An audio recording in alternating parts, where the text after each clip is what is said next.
খোলো।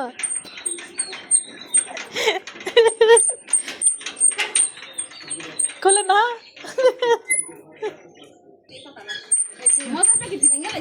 না আছে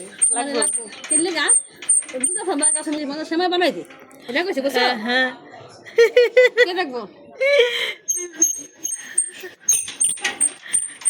কি জানি কয়। আসসালামু আলাইকুম, সবাইকে রমজান মোবারক জানিয়ে শুরু করছি আমার আজকের ব্লগ। একেবারে ছোট একটা ব্লগ শেয়ার করেছি আপনাদের সাথে। সবাই কেমন আছেন? আশা করি সবাই ভালো আছেন, সুস্থ আছেন। আমরাও আলহামদুলিল্লাহ ভালো আছি। তো আমার কিন্তু দেখা গেছে যে বড় ভিডিও থেকে ছোট ভিডিওতে একেবারে আর কি অ্যাভারেজ ভিউ কম আসে, তাই সবার কাছে আর কি প্রথমেই একেবারে বলে যাচ্ছি আর কি যে সবাই প্লিজ পুরাটা সময় জুড়ে থাকবেন, যেহেতু একেবারেই ছোট্ট একটা ব্লগ, প্রায় আর কি 3 মিনিটের মতো হবে আর কি। তো এটা হচ্ছে আমার 14 রমজানের ব্লগ আর কি, মানে গতকালের। তো বাগান থেকে আর কি বেগুন আর কয়েকটা কাঁচামরিচ নিয়ে আসছিলাম। তারপর আমার মেয়ে এসে আবার বলতেছে যে মা দেখে যাও যে মানে আমাদের বিল্ডিংয়ের পিছন সাইডে আর কি কয়েকটা কাঁচামরিচ গাছ এমনিতে আর কি হয়ে আছে আর কি। তো ওইখানে আবার পরে গেলাম, দেখলাম যে না সত্যি ওইখানে 8-9টা মরিচ গাছ এইভাবেই আর কি হয়ে আছে, আবার মরিচও ধরে আছে।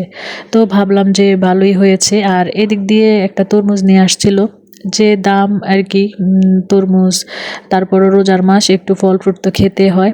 এতটুকু একটা তরমুজ 500 টাকা আর কি নিয়েছে। আর অন্য কোনো কাজ আর কি শেয়ার করলাম না। এদিক দিয়ে আমি আর কি আলুর চপ, ডিম চপ এগুলা বানিয়েছিলাম, এত সুন্দর ফুলকো হয়েছিল। তো বানানোটা আপনাদের সাথে শেয়ার করতে পারি নাই। একটু বের হয়েছিলাম আসলে, এই রোজার দিন যদি বের হলে দেখা গেছে যে এমনিতে অনেক সময় চলে যায়, তাই আর কি ভাবলাম যে শর্টকাটে রান্নাগুলো সেরে ফেলি, না হলে কিন্তু অনেকটাই দেরি হয়ে যাবে। তাই আর কি আপনাদের সাথে তেমন কিছু শেয়ার করতে পারলাম না। শর্টকাটের মধ্যেই আর কি যা পেরেছি তৈরি করে নিয়েছি। এখানে ফল ছিল বাঙ্গি, তারপর তরমুজ, পেয়ারা, এগুলাই ঘরে ছিল। তো এগুলা কেটে কুটে সব রেডি করে নিলাম। তো সব রান্নাবান্না তো আমার শেষ। তো হঠাৎ করে আর কি হাজব্যান্ড মাগরিবের নামাজ পড়ে আর কি বের হবে, তো তখন বলল যে একটু চাপা ভর্তা করে দিবা। তো ভাবলাম যেহেতু রোজা ছিল, তো ওনার আবদার রাখার জন্য আবার আর কি চাপা ভর্তাটা আমি বানিয়ে নিলাম। আর ওই দিক দিয়ে আর কি ভর্তার শাক আমার বড় যা আর কি আমাদেরকে দিয়েছে আমাদের ঘরে।